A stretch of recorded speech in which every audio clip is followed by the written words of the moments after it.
El ministerio Conéctate a Jesús se complace en presentar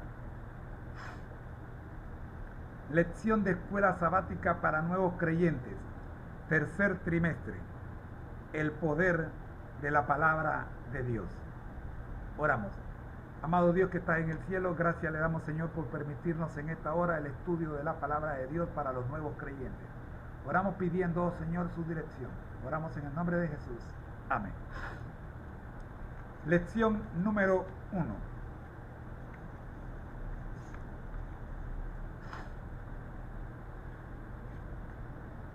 Siguiendo a un líder invisible.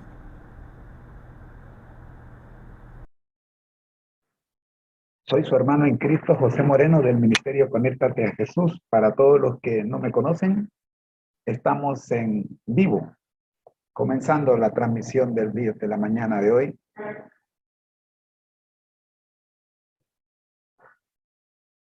Y vamos a pedir a Dios que nos dirija por medio de una oración.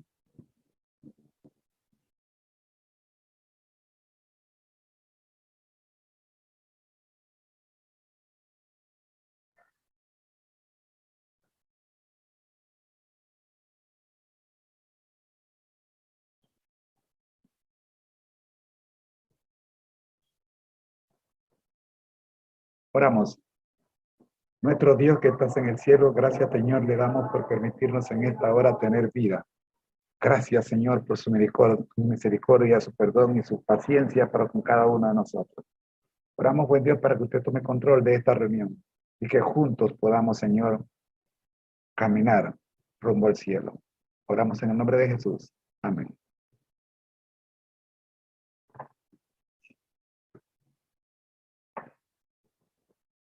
El poder de la palabra de Dios es el título de la lección de escuela sabática para nuevos creyentes de este trimestre. Estamos en la lección número 1, cuyo título es Siguiendo a un líder invisible. Las preguntas que tratamos de resolver en esta lección con la ayuda de Dios son: ¿no sería más fácil creer en Jesús y seguirlo si Él estuviera en la tierra en forma visible? ¿Cómo podemos saber que un Jesús invisible es un personaje real? ¿Qué provisión hizo Jesús para aquellos que creerían en Él sin poder verlo? Nuestro versículo para memorizar esta semana es Primera de Pedro 1, 8 y 9.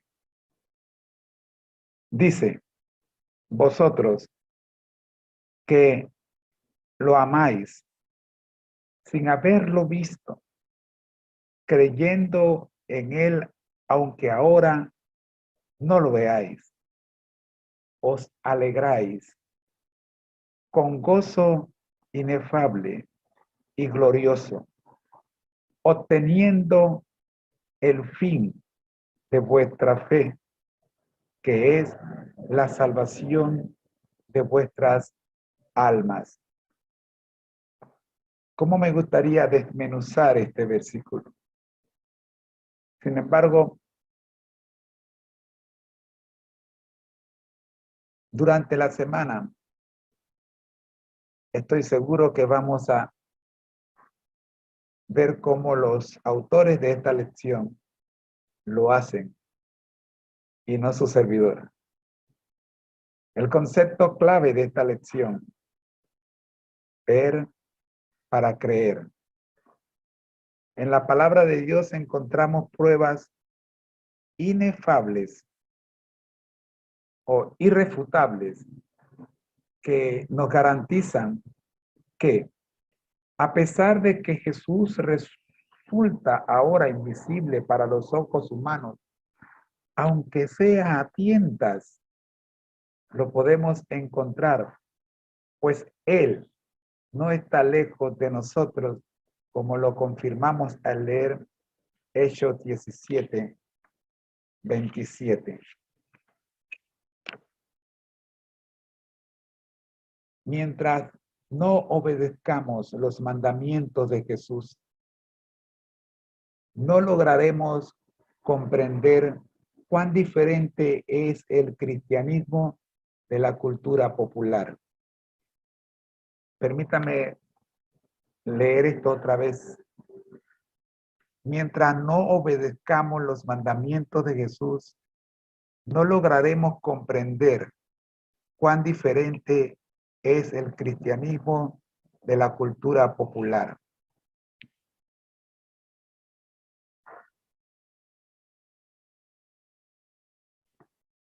Ayer en el Camino a Cristo, la lección número 116,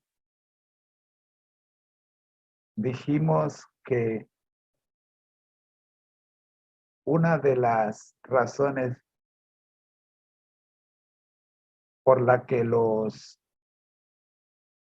no creyentes no vienen a la iglesia, o no vienen a Cristo, mejor dicho, no buscan de Dios, es porque al observarnos a nosotros los que decimos ser creyentes, ven nuestra religiosidad y la comparan con la de ellos y no notan ninguna diferencia, salvo que nosotros caminamos con un libro negro en la mano, bueno, que ya no es negro, y ellos caminan con el celular.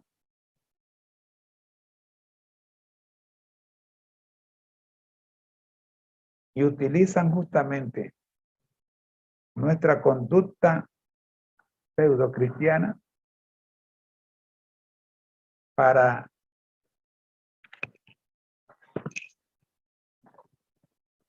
presentársela a Dios como excusa por no venir a Jesús.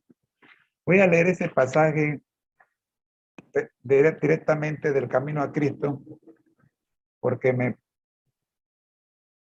preocupa que en la paráfrasis que estoy haciendo se pueda llegar a creer o se pueda llegar a entender lo que no dice la cita. Así que permítanme un momento nada más para buscar aquí en el capítulo 3 de El Camino a Cristo lo que les estoy diciendo.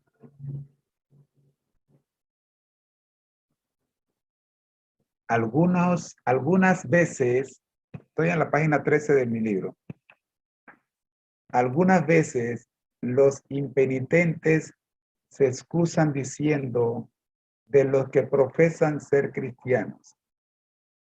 Los impenitentes, o sea, los que no buscan arrepentirse, los que dicen que no necesitan arrepentirse. Algunas veces los impenitentes se excusan diciendo de los que profesan ser cristianos, o sea, de nosotros. Recuerden que somos cartas leídas. Ellos dicen, algunas veces dicen, soy tan bueno como ellos. Están hablando los impenitentes.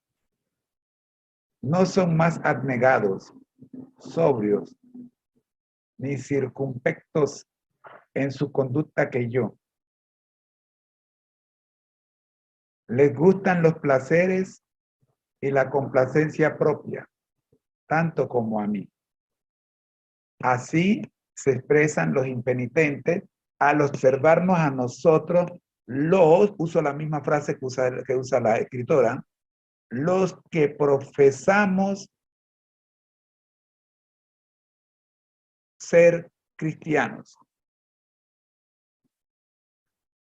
O sea, ¿qué es esto? Si cuando yo camino con la Biblia en la mano y pasa una mujer de ciertas características físicas que son llamativas, y mi vista se va detrás de ella, siendo yo cristiano, casado o soltero, pero cristiano, y me voy detrás,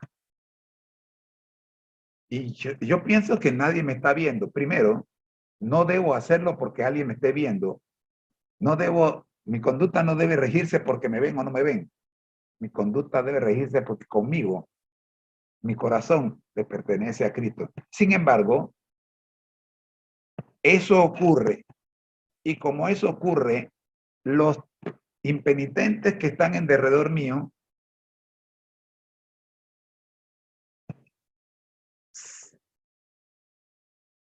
usan mi accionar como excusa para ellos no dejar que Jesús trabaje en ellos. Porque ellos dicen, bueno, si eso es lo que está haciendo Jesús con este, y no hay diferencia entre él y yo, entonces yo para qué voy a invertir tiempo buscando a ese Jesús. Pero miren lo que dice la sierva. Ella sigue diciendo, así hacen de las faltas de otros una excusa por su propio descuido del deber. Pero los pecados y faltas de otros no justifican los nuestros, porque el Señor no nos ha dado un imperfecto modelo humano.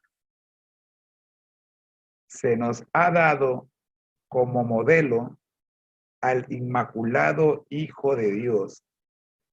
Y los que se quejan de la mala vida de los que profesan ser creyentes son los que deberían presentar una vida y un ejemplo más notables. Más noble, perdón. Si tienen un concepto tan alto de lo que un cristiano debe ser, no es su pecado tanto mayor. Deben los que saben lo que es bueno y sin embargo rehúsan hacerlo. Cuando nosotros hablamos de la diferencia entre el cristianismo y la cultura popular, lo único que hace la diferencia entre una cosa y lo otro es la norma por la cual se dirige cada grupo. La cultura popular se rigen por normas y estatutos establecidos por los hombres. Se llama constitución de cada país. La constitución. Eso es lo que rige la conducta de los seres humanos, cada uno en su país. Y si no me cree, váyase usted a países donde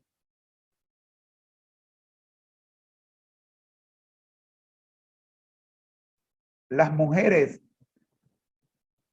no pueden hablar y usted como mujer no pueden hablar en público y usted como mujer intente hablar en público para que usted vea, porque la constitución de esos países tiene restringida a las mujeres para que hablen en público. Vaya usted a un país donde se permite que un hombre tenga varias esposas, legalmente hablando.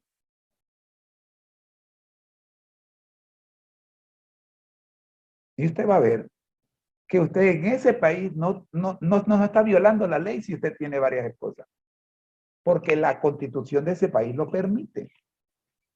Entonces la cultura popular está regida por la constitución del país donde se practica dicha cultura, según la Constitución.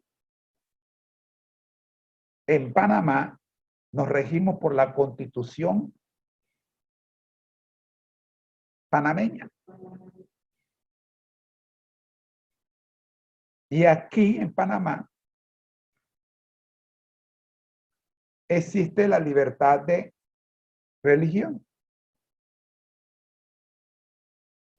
Sin embargo, cuando usted compara la conducta de los cristianos con la conducta de los no cristianos, usted va a notar que la única diferencia entre ellos y los otros, es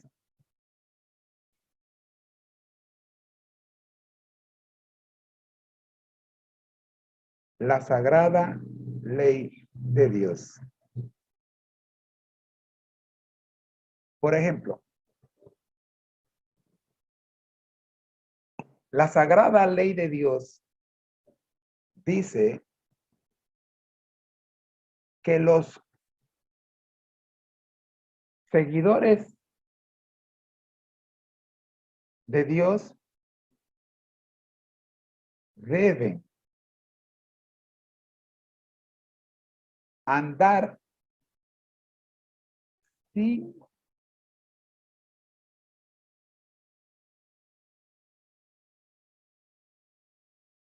adorar imágenes, ídolos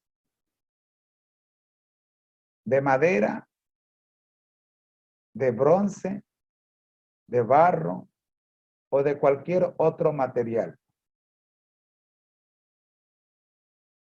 Y usted ve que la mayoría de los cristianos eso hacen.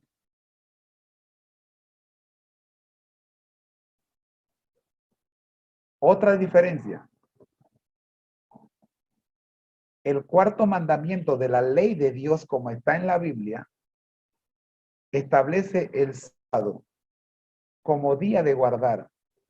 Pero la mayoría de los cristianos guardan el domingo. Porque la ley que los conduce a ellos, así lo establece. Mientras que la ley de Dios que debe regir a los hijos de Dios dice que es el sábado. Por lo tanto, debemos tener claro que mientras no obedezcamos los mandamientos de Jesús, no lograremos comprender cuán diferente es el cristianismo de la cultura popular. Mientras no obedezcamos toda la ley de Dios, toda, los 10 mandamientos,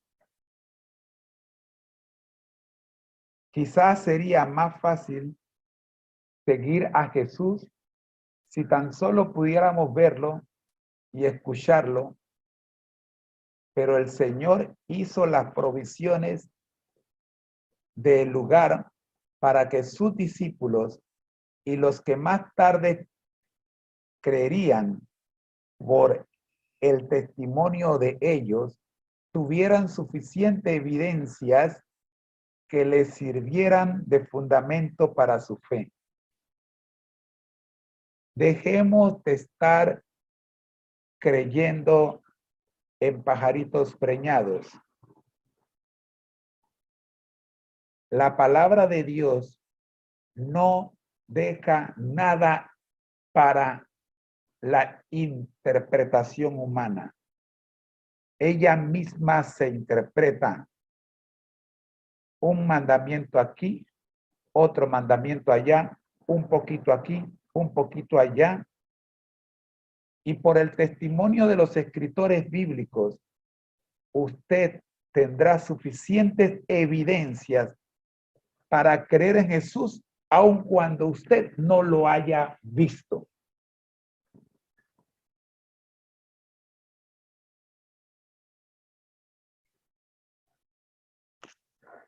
El día de ayer estuvimos hablando de una vida con Cristo y presentamos con notable tristeza, porque sí nos entristece, que muchos como Tomás necesitan ver para creer.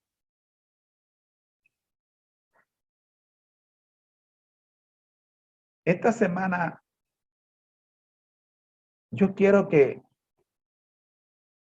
no nos ocurra lo de Tomás, porque para cuando podamos ver realmente a Jesús físicamente va a ser demasiado tarde para buscarle. Nosotros tenemos que creer, como dice la palabra de Dios, la palabra de Dios está escrita para que nosotros podamos creer por el testimonio de los que lo vieron. Pablo dice, yo escribo por lo que mis ojos han visto, porque él vio a Jesús camino a Damasco. Bendito Dios. Juan dice, escribo lo que he visto y oído de Jesús. Si tú no le puedes creer a la palabra de Dios, que la escribieron los que lo vieron, no me puedes creer a mí tampoco. Por eso yo te pido que no me creas a mí. La palabra de Dios nos llama a creerle a los que lo vieron, los que lo oyeron. Mira la cita que tenemos para hoy. ¿Cómo podemos saber que algo es cierto? ¿Qué es la verdad? Estas son preguntas que han desconcertado a los más grandes pensadores a través de las edades.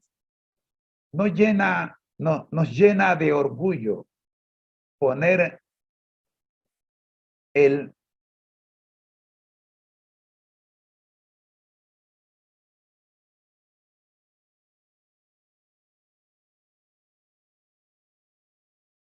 en práctica el famoso dicho, ver para creer.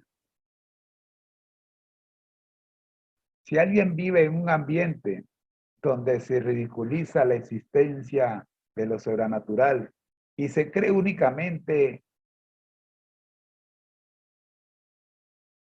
es real aquello que se percibe mediante los sentidos, ¿cómo podrá sobreponerse a esos prejuicios, no tan solo por creer, sino para seguir a Jesús, a un Jesús invisible? Juan el Bautista nos presentó la experiencia de un hombre que, habiendo dicho, he aquí el Cordero que quita el pecado del mundo, más tarde manifestó, estando en prisión durante un año, algo que algunos eruditos han llamado dudas.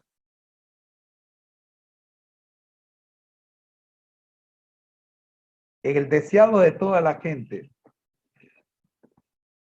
nos habla bastante sobre la experiencia de Juan el Bautista durante su estadía en la cárcel.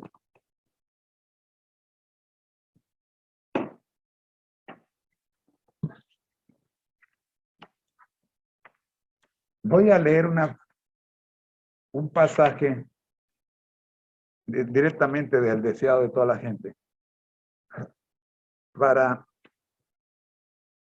ayudarnos un poquito en esto de lo que algunos llaman la duda de Juan el Bautista. Está en el capítulo 18. Es necesario que él crezca.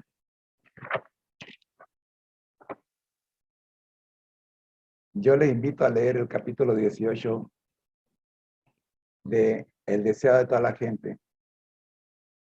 Voy a la página 157. Vamos a leer algunos párrafos entresaltados en lo que me queda de tiempo. ¿Cómo anda, Rosy? Bueno.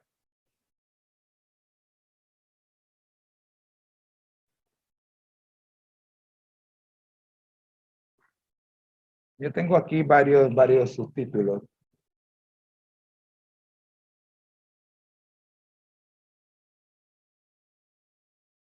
Dice el primer párrafo.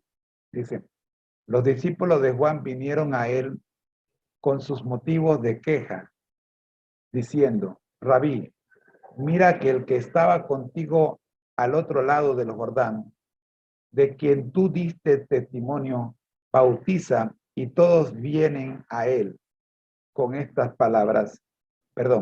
Con estas palabras, Satanás presentó una tentación a Juan. Escuche bien. Escuche bien, por favor. Me voy a tomar unos 5 minutos más.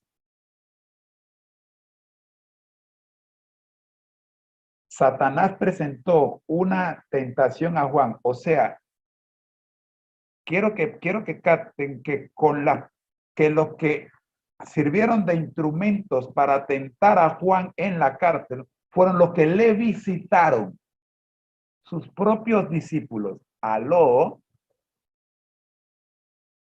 Fueron ellos los instrumentos de Satanás para tentar a Juan y crear en Juan, que llevaba 1 año de estar preso, duda. Queridos hermanos, si tú no tienes nada bueno que decir cuando vas a visitar a alguien que está quemándose en un crisol, ya sea en un hospital o en una cárcel, mejor no lo visites. Me tocó ir a un hospital una vez donde un amigo mío estaba ya marcando sus últimos días, y uno de los visitantes que estaba allí dijo, ay, de esa misma enfermedad se murió un pariente mío. ¿Cómo se te puede ocurrir ir a un hospital a visitar a un enfermo para darle esa clase de noticias?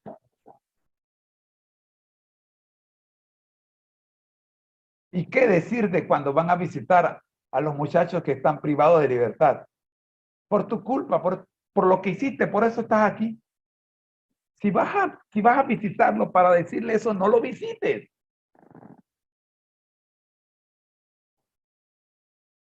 Familiares que van a visitar al privado de libertad y le llevan noticias como estas. Usted no tiene idea lo que corre por la mente de un privado de libertad o de uno que está en cama enfermo cuando usted le lleva esta clase de noticias. Satanás presentó una tentación a Juan con estas palabras de sus propios seguidores, sus propios discípulos. Le llevaron críticas.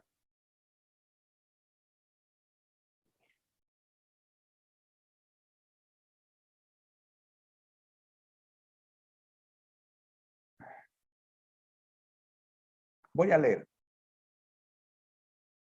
Los discípulos de Juan vinieron a él con sus motivos de queja diciendo, Rabí, mira, Rabí, le dijeron maestro a Juan. O sea, lo reconocían como su maestro. Rabí, mira que el que estaba contigo al otro lado del Jordán, ese que estaba contigo al otro lado del Jordán, es el maestro. Pero estos miraban a Juan por encima de Jesús.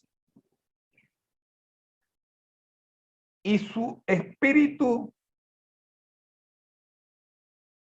se lo llevaron a Juan para que Juan tomara cartas del asunto y les dijera qué hacer.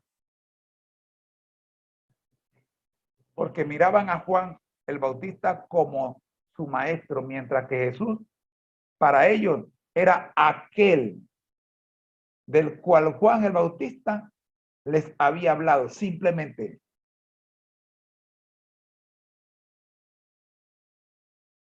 por algo la Biblia no deja dicho los nombres de estos discípulos, para que no lo tomemos a manera personal. Mira que el que estaba contigo al otro lado del Jordán, ¿quién era ese que estaba con Juan el Bautista al otro lado del Jordán? Jesús.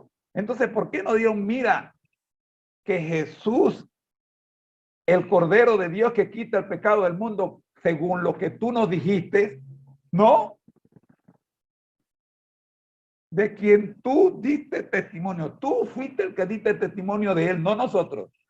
Y además lo bautizaste. Ahora él bautiza y todos vienen a él. Ya no vienen a ti que estás aquí en prisión. No te vienen a visitar a ti. Van a él. ¿Están entendiendo cómo funciona la tentación? Si tú no tienes nada que decir, no lo digas. No vayas a visitarlo mejor. Porque el que está bajo la presión de un crisol está sintiendo el calor. Ponte en sus zapatos. Llévale buenas noticias. Con estas palabras, Satanás presentó una tentación a Juan. Satanás presentó, o sea, utilizó a los discípulos de Juan para tentarlo. ¿Se acuerdan cuando Satanás utilizó a Pedro para tentar a Jesús?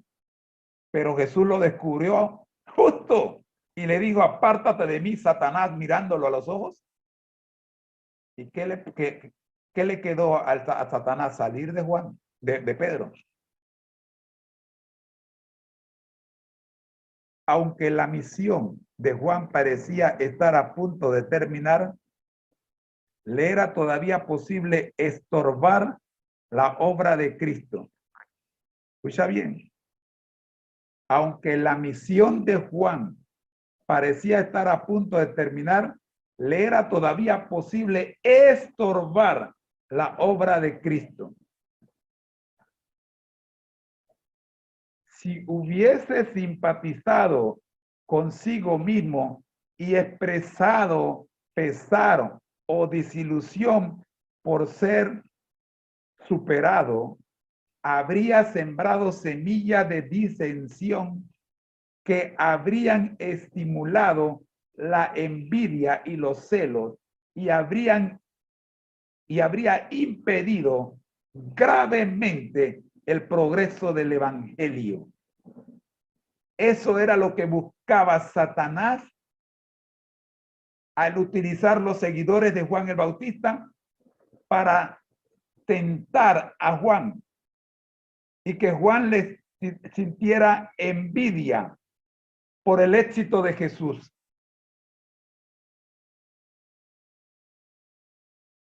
Queridos hermanos, mira, conecta tu cerebro con tu boca y asegúrate que tu cerebro esté conectado con el de Cristo. Cuando vayas a visitar a alguien que está en el medio de un crisol. Tu visita puede ser para bien, para mejorar, para aliviar, o puede también ser para empeorar.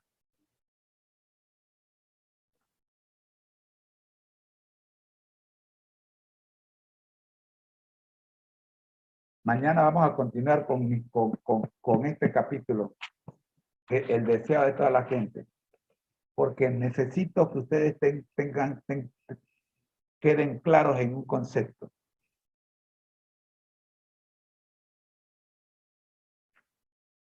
¿Cómo podemos ser utilizados para sembrar la duda de la existencia de Dios aún en aquellos que por años han sido portadores de la luz para otros? Una palabra mal dicha en el tiempo menos indicado puede acabar con la fe del más santo. Es tiempo de orar.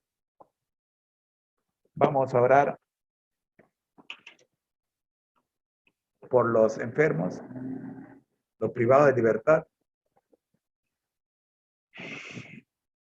y todos los demás por los cuales oramos siempre. Oramos. Nuestro Dios que estás en el cielo. Amado Dios, cuánto me preocupa, realmente me preocupa, Señor, que este programa sea de utilidad para aquellos que lo necesitan. Sabemos que las verdades que presentamos en este programa no son fáciles de digerir por cuanto estamos acostumbrados a hacer el mal, aun cuando caminamos con la Biblia en la mano. Ver la realidad nuestra nos cuesta, porque a nadie le gusta que se le diga la verdad. Y usted sabe, Señor, las veces que he peleado con usted para decir, no lo voy a decir, no voy, porque no soy el mejor. Pero cuando llego y me siento acá, Señor, usted me pone a decir lo que no quería decir. Si yo fuera el mejor ejemplo, me sentiría contento, pero justamente por eso es que no me siento contento al decirlo, porque no soy el mejor ejemplo, pero gloria a Dios que no soy el mejor ejemplo, porque significa que yo mismo debo escuchar, Señor, lo que usted está diciendo a través de este siervo. Ayúdanos, oh Dios, a no matar la fe de los que están luchando por alcanzar la salvación. Ayúdanos, oh Dios, a entender que es perfecto solo Jesús. Si los discípulos de Juan fueron utilizados por Satanás para crear en Juan la duda,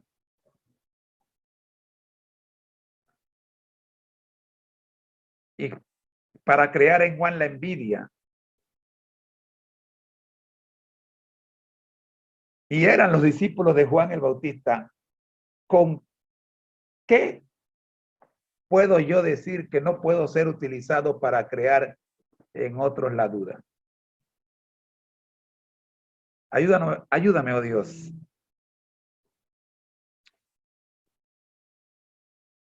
Para que Satanás no me pueda utilizar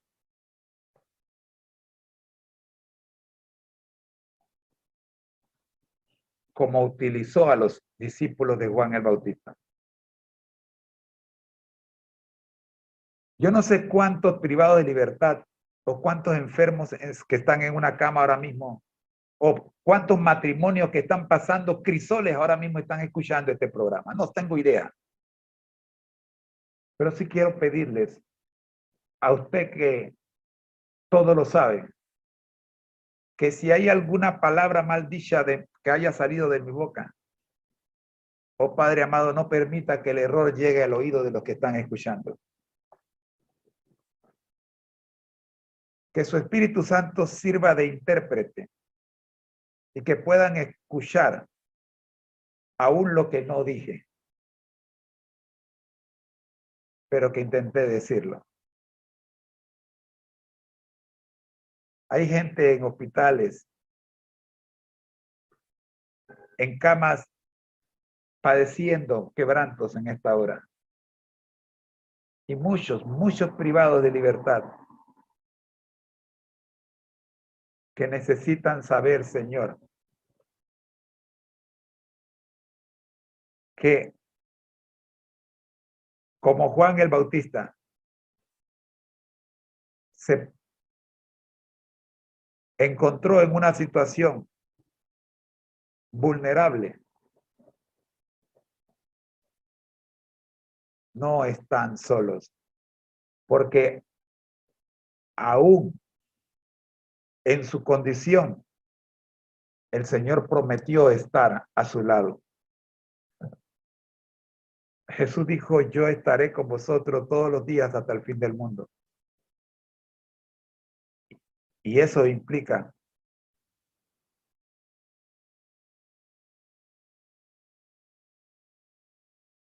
su presencia, aún en la situación en la que te encuentras. Gracias, Señor, porque sabemos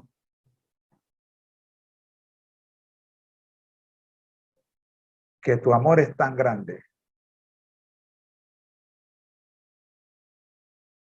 que no nos deja solo, pero también es tan grande y tan justo que nos das estas lecciones para que corrijamos nuestra conducta y que no nos parezcamos tanto a la cultura popular.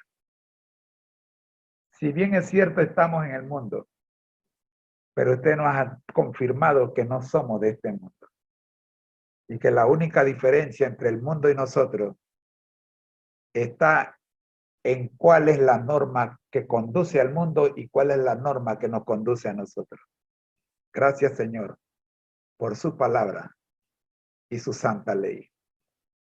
Oramos pidiendo dirección por la parte que continúa la escuela sabática regular a cargo de mi querida esposa Rosita. Y que usted pueda, Señor, poner en su boca palabras de sabiduría y que ella se deje dirigir. Oramos por los que están escuchando y por los que van a escuchar en algún momento. En Jesús. Amén. Ha sido una presentación del Ministerio Conéctate a Jesús. Recuerde nuestro lema: al que el Señor llama, capacita; al que envía, acompaña. Siempre gozosos, conectados a Jesús por su palabra, todos juntos rumbo al cielo. Hoy estuvo con ustedes su hermano en Cristo, José Moreno. Bendiciones.